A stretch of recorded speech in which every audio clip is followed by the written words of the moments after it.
So I just had my first show where I was incorporating selling 3D products that I was printing out, and it didn't go quite like I thought it would. So let's talk about that and what I'm going to be doing moving forward.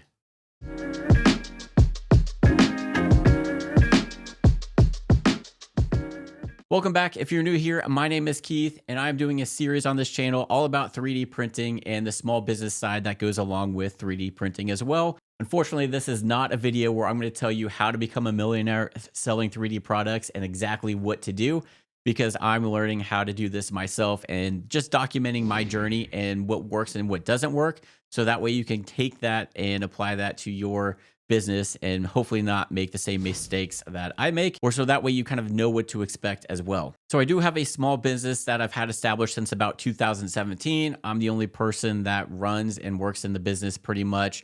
And really, it's just a side hustle that I decided to basically turn my hobby into a little bit of income. And it's been anything but that. It's been a lot of work. And yeah, so I'm trying to bring in 3D printed products to help boost sales and everything like that. If you can't tell by the wall behind me, it is a gun business. I do sell firearms and accessories because I'm a licensed gun dealer. So that's kind of something I've been passionate about. I do have a separate channel all about the firearms and everything, and even a podcast. So if you want to check that out, I'll have a link down below. But you're not here for that. You are here for the 3D printed side of things.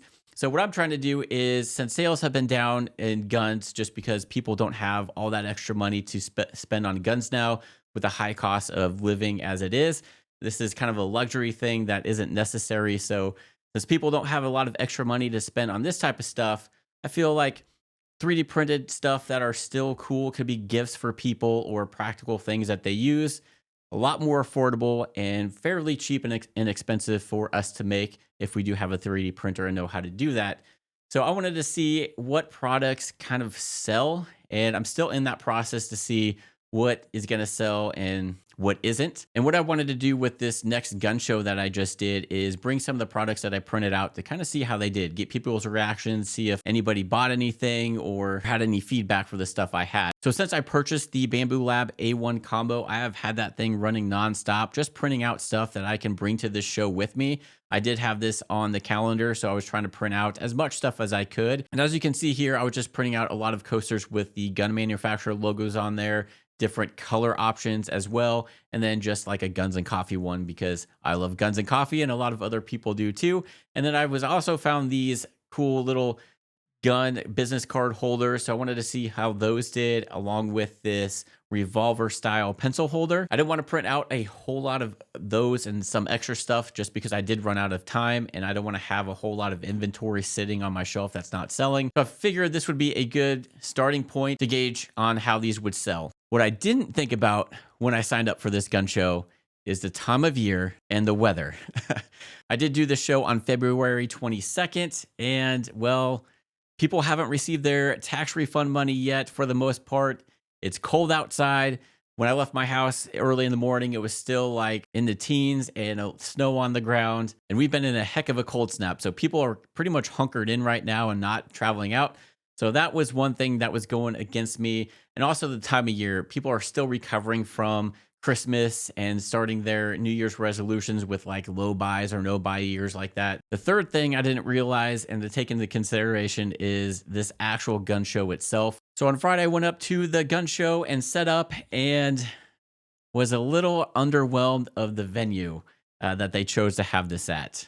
So most of the gun shows that I do are at like convention centers, and they're a big space, clearly marked, and there's some advertising and people are well aware of these. And this was anything but that. All right, so it's morning of the show and just got here getting ready to walk in, and I'm going to stay optimistic, but I don't know how this is going to go. There's not a whole lot of signage on this, and unfortunately a lot of the parking lot's taken up by snow mounds, so parking might be a little difficult. And the thing about this one is it's at the fairgrounds, and there's several buildings here. They're not clearly marked. And of course, there's no signs on this one showing where the gun show is. So it might be hard for people to recognize what building to go into. So that was one thing that was really disappointing. Unless you knew exactly where this was, you would have no idea where to go. But hey, I already paid for these tables, so I did set up the 3D printed stuff on the end kind of by themselves and just kind of put a sticker note what they are and the price. And then I had my regular inventory out the other side as well. And surprisingly, there were a lot of people that did show up. There was quite a bit of traffic, even though this was a really small building and there wasn't a lot of room. But people weren't buying stuff, and that was the big thing that really sucked. Is I really didn't sell much of anything, even my regular gun inventory stuff. I sold a couple small things, and then I only ended up selling one coaster set out of the 3D printed stuff, and that was it. I had a lot of people look at them and think that was really cool, tried to talk them into buying it, and nobody really pulled the trigger on that type of stuff. So since I only sold a few things, unfortunately, I did not make enough money to cover the cost of these tables. So that was pretty much a waste. But I did get a lot of good feedback on the fact that people did like the idea of these types of coasters. So I spent the next few days kind of figuring out how I wanted to move forward with selling this stuff, since the next gun show isn't for quite a while, and I'm not sure if I'm going to do one based on the results from this one. So I decided to actually start listing stuff on my Etsy shop. I had already set up the Etsy shop a few days ago, and if you haven't started an Etsy shop yet, it's pretty easy. And the cool thing is the website walks you through everything that you need to do. So you're not like missing out on anything, or like, hey, do I need to do this? Where do I need to go? It's really clear on showing you everything you need to do. And if you need a little bit more information on why or if you should do something, there's a link that'll take you to a help page and go over everything that you need to. So I really like the fact that Etsy has dialed in and made it really easy to set up a shop and even set up your listings and everything. They've really made it user-friendly on our end as sellers. So if you've been hesitant to start it, I would definitely look into it. It does take some time, so definitely have some time set aside. And then you will have to have a logo and stuff like that. But if you have Canva, there's a lot of templates there that you can use. So this is just a view of my Etsy shop here. This is actually the store manager, so not the actual shop itself. So this is basically everything that I see. And yesterday I was actually listing a bunch of stuff on here. I was taking pictures of all the coasters and then putting the ad up. And I will say the one thing that is the hardest on doing Etsy ads is actually just taking the photos of the product. Because yeah, you could take some simple photos with your phone and upload them, but you really want your items to stand out and look good so people want to buy them. So you want to make sure that you have good photos, and that took me some time. I do have an expensive camera that I'm looking at right now, and it took me a while to figure it out and get it perfect. And I don't have the best setup or area to make aesthetically pleasing photos like a lot of people do.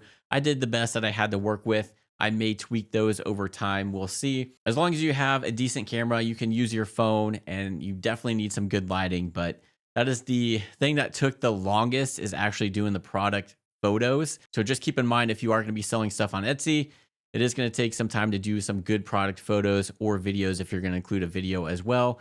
But this is basically it. And it tells you traffic and views and everything that you get, so you can kind of see how your things are doing, which is nice. I did list about 10 things, so I do have different coasters here.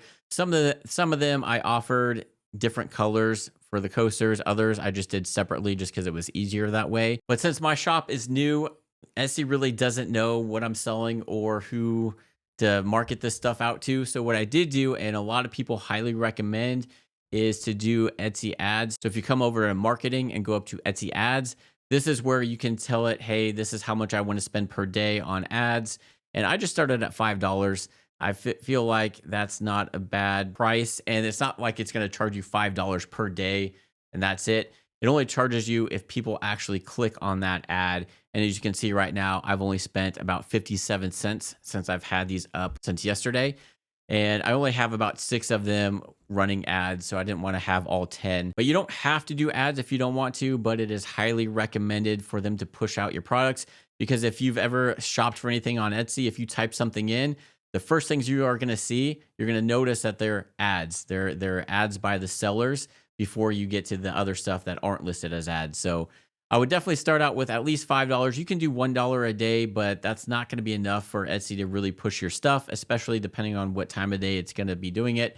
From other people that I've seen, $5 is a good starting point, and you can change that amount as you go or turn them on and off certain ads depending on what's selling and what's not. But this is what the store looks like if you were to actually click on it as a customer. I just took my logos from my YouTube channel and reused those. So this big one up here on the banner is just my YouTube banner. I may change that down the road, but I just wanted something quick and already had that made and it fit, so it works. And then for my little profile picture down here, I just use my business logo. Pretty simple, nothing too complex. I may change that down the road, but I just have it under my business name, nothing fancy. So, and then I have these listings here. And the other thing I did after putting those ads on Etsy is I listed a couple of the things on Facebook Marketplace. No, God! No, God, please, no! No! No! No! I know there's people out there that say don't do that, but I feel like selling this stuff locally will help as well. And honestly, I've gotten quite a few sales already. I posted, I think, just the Glock ones with all the different colors and maybe like one other set. And I've already got a bunch of people that are placing orders and they want, some custom ones made. So I've definitely gotten more orders off of Facebook Marketplace already than I have anywhere else, even at the in-person show. So don't be afraid to list some of your stuff on Facebook Marketplace, because it is just another way to get exposure for the stuff that you're selling. And selling locally is a lot easier than having to ship the stuff too. And then it's easier to get repeat customers that way too. So don't be afraid to list on the marketplace, but there is the dark side to listing on the marketplace, which I'm sure you're aware of if you've ever sold anything on there. Hi, is this still available? Yes, it is. Oh, okay. Hi, is this still available? Yeah, it's right here. Great, I'm very interested. Or And that's the old, hey, is this available? You reply back, yes, and then nothing. That is probably 90% of the stuff I get, and it is annoying. I don't know why that happens. You can just delete those conversations after a while if they don't reply. Definitely try out Marketplace. It does have its pain points, but it does get you some more exposure, especially locally, to where you don't have to give some of your profit to Etsy, because that's one thing with Etsy is they do charge a fee.